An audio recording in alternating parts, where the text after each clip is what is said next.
Em A Baleia, acompanhamos o cotidiano mórbido de Charlie, um professor de redação que sofre de obesidade mórbida, e ao longo do filme vamos descobrindo que situações o levaram àquela condição. Eu sou Julia Rigaud, esse aqui é o meu plano sequência e hoje vamos falar sobre A Baleia.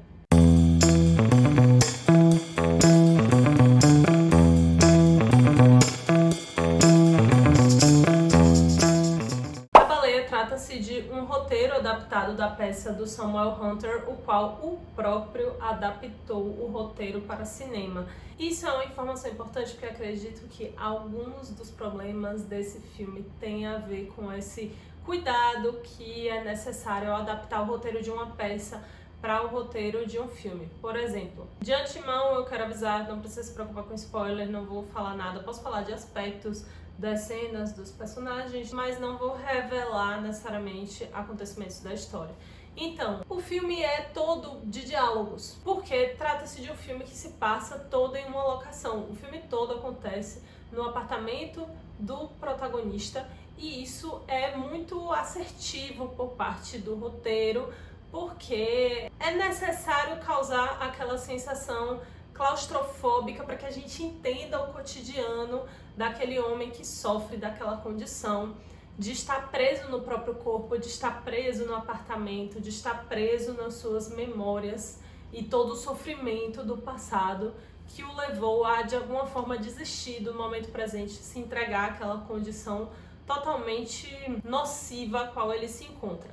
E nesse caso não ficaram diálogos naturais, é uma coisa muito excessivamente melodramática, muito pronta, muito preparada. Você fica se questionando assim, pessoas numa situação de cotidiano realmente estariam falando daquela forma, estariam, enfim, revelando os seus segredos com uma certa facilidade e entrando em monólogos de maneira, sabe, diálogo nesse filme é tudo. Para que a gente realmente se convença da importância que cada personagem tem para o outro, é necessário que os diálogos sejam muito orgânicos e nesse caso ficaram até um pouco novelescas, uma certa dinâmica repetitiva entre os personagens, o qual o protagonista era sempre atacado por coisas que ele fez no passado e pela maneira como ele se encontrava, por ele não estar se cuidando e tal. E ele estava sempre numa postura muito passiva de se desculpar e de se arrepender e de se entristecer, e tudo aquilo gera uma certa pena, enfim, do personagem. É feito para isso, pra gente ficar triste por ele e ver o quanto ele é um homem agora, né, um homem que tem um bom coração, mas que fica tão repetitivo que cansa e fica superficial, porque você não vê outras camadas do personagem, você só sabe um pouco do que é dito, mas é muito pouco que é revelado sobre ele. A gente sabe minimamente que ele é um professor, que ele teve um passado, ele teve uma família, agora não tinha mais. Tudo é meio que en passant. E o que fica batendo sempre na mesma tecla é o fato dele ter cometido um determinado erro e dele não estar se cuidando. Tinha muito mais escolhas que poderiam ser feitas para que mostrasse o arrependimento dele e mostrasse essa postura dele de estar querendo se reconciliar com todos, ao invés de ser apenas revelando, oh, me desculpe, eu errei, me desculpe, e nunca reagia a nenhuma das provocações que é feita pra ele.